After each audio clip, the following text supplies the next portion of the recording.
প্রিয় ছাত্রছাত্রীরা, আজকে আমি তোমাদের সামনে এসেছি থিওরিজ অফ সিটিজেনশিপের যে সেকেন্ড পার্ট, যেটা আমি বলেছিলাম আলোচনা করবো আমার নেক্সট ভিডিওতে।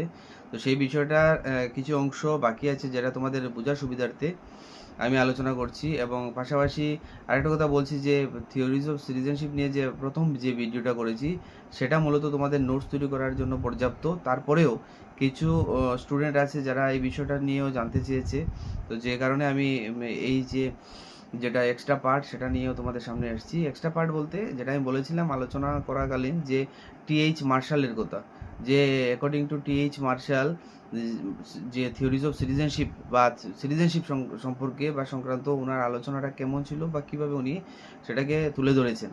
তো আমি দেরি না করে মূল বিষয়ে চলে আসছি।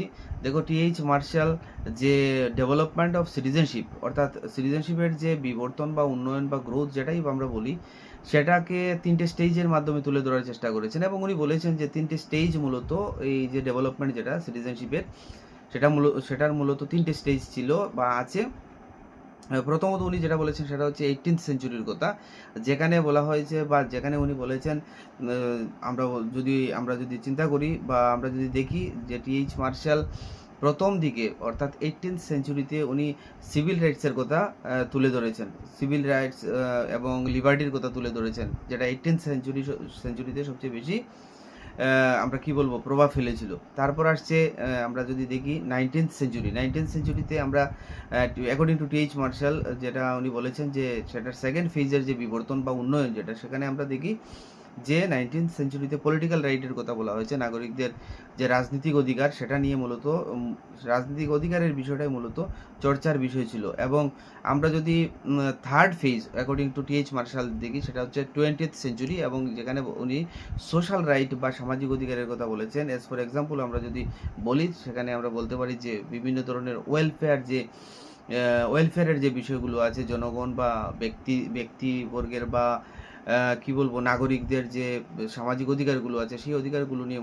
মূলত বা অধিকারগুলো সম্পর্কে আলোচনার পাশাপাশি সেই অধিকারগুলো কিন্তু ডেভেলপ হচ্ছিল ওই সময়টাতে। অর্থাৎ উনি তিনটে ফেজ বলেছেন কিসের, থিওরিজ অফ সিটিজেনশিপের। একটা হচ্ছে 18th সেঞ্চুরি, এটা হচ্ছে 19th সেঞ্চুরি, এটা হচ্ছে 20th সেঞ্চুরি। 18th সেঞ্চুরিতে কি সিভিল রাইটের কথা আমি বলেছি, তারপর 19th সেঞ্চুরি আসলো, সেখানে পলিটিক্যাল রাইটসের কথা, এবং 20th সেঞ্চুরিতে আমরা সোশ্যাল রাইটসের কথা উনি কিন্তু আলোচনা করেছেন। তারপর আমরা দেখি উনি যেটা বলেছেন যে নাম্বার 2, যেটা আমরা যদি বলি অ্যাকর্ডিং টু টিএইচ মার্শাল, যে প্যাসিভ অ্যান্ড অ্যাক্টিভ সিটিজেনশিপ। উনি এই সিটিজেনশিপ সম্পর্কে আলোচনা করতে গিয়ে প্যাসিভ এবং কি বলবো যে অ্যাক্টিভ সিটিজেনশিপ সম্পর্কে আলোচনা করেছেন। এবার প্যাসিভ সিটিজেনশিপ কোনটা, অ্যাক্টিভ সিটিজেনশিপ কোনটা, সেটা নিয়ে আমি বলছি। প্যাসিভ সিটিজেনশিপ বলতে উনি সেটাই বলেছেন বা বলেছেন যে প্যাসিভ সিটিজেন তারাই বা সিটিজেনশিপ হচ্ছে সেটাই যেখানে জনগণ দে আর প্রোটেক্টেড বাই লজ, অর্থাৎ আইন দ্বারা পরিচালিত, আইন দ্বারা নিয়ন্ত্রিত থাকে। অর্থাৎ প্যাসিভ সিটিজেনশিপের মধ্যে আমরা এই বিষয়টা দেখি যে জনগণ যেখানে আইন দ্বারা নিয়ন্ত্রিত বা আইন কর্তৃক পরিচালিত হয়, একটা নিজ রাষ্ট্রের বা কোনো দেশের নিজস্ব যে আইন কানুন, সেই কানুনের দ্বারা তারা পরিচালিত হয়, নিয়ন্ত্রিত হয়। কিন্তু অ্যাক্টিভ সিটিজেনশিপের ক্ষেত্রে উনি বলেছেন যে অ্যাক্টিভ সিটিজেনশিপ বা অ্যাক্টিভ সিটিজেন বা ওই সিটিজেনশিপের আন্ডারে সেই সমস্ত সিটিজেন থাকবে বা আছে যারা কিনা খুব ফ্রিলি তারা পলিটিক্যাল লাইফের সাথে ইনভলভ হয়, এবং পাশাপাশি সিভিক যে ডিউটিসগুলো আছে, সিভিক ডিউটিসের সাথেও তারা যুক্ত থাকে। অর্থাৎ they are closely involved in political life and civic duties. অর্থাৎ প্যাসিভ এবং অ্যাক্টিভ সিটিজেনশিপ, দুই রকমের সিটিজেনশিপের কথা উনি বলেছেন, এবং সেটা বলতে গিয়ে উনি দুটোকেই কিন্তু ডিফাইন করেছেন খুব সুন্দর। এইভাবে উনি অ্যাক্টিভ এবং প্যাসিভ যে সিটিজেনশিপ সেটা নিয়ে আলোচনা করেছেন। তারপর যেটা উনি তুলে ধরার চেষ্টা করেছেন সেটা হচ্ছে খুব একটা ইম্পর্টেন্ট অ্যাসপেক্ট, সেটা হচ্ছে যে সিটিজেনশিপের ক্ষেত্রে 5টা আর এর প্রয়োজন আছে, 5টা আর, 5 আর্স অফ সিটিজেনশিপ। 5 আর্টস, এখানে 5, এবং এটা খুব প্র্যাকটিক্যালি উনি চিন্তা করে করেছেন, এবং এটাকে উনি বলেছেন একটা প্র্যাকটিক্যাল ফ্রেমওয়ার্ক, যেটা সিটিজেনশিপের ক্ষেত্রে খুবই দরকার। যারা এই সিটিজেনশিপ সংক্রান্ত আলোচনাতে সবচেয়ে গুরুত্বপূর্ণ বিষয়টা হচ্ছে এই 5 আর এর উপস্থিতি। অর্থাৎ what is now the question comes into our mind that what are those 5 arts. 5 আর্টসের মধ্যে প্রথম আসছে কি, আমরা যদি দেখি প্রথম আসছে এটাকে কি বলে, রাইটস, তারপর আসছে রিলেশনশিপ, তারপর আসছে রোলস, তারপর আসছে রেসপন্সিবিলিটিস, অ্যান্ড তারপর আসছে রিসোর্সেস।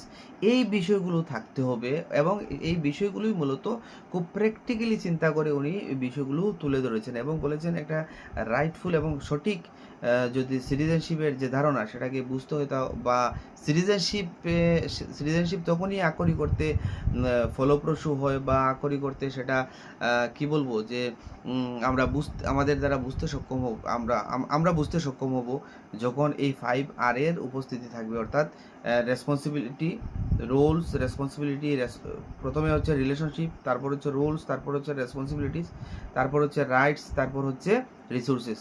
এইগুলো হচ্ছে মূলত 5R এবং এই 5R কিন্তু সিটিজেনশিপ সংক্রান্ত আলোচনাতে টি.এইচ. মার্শাল বারবার তুলে ধরেছেন। তারপর লাস্ট পয়েন্ট যেটা উনি তুলে ধরেছেন সেটা হচ্ছে নরমেটিভ ভার্সাস এম্পিরিক্যাল।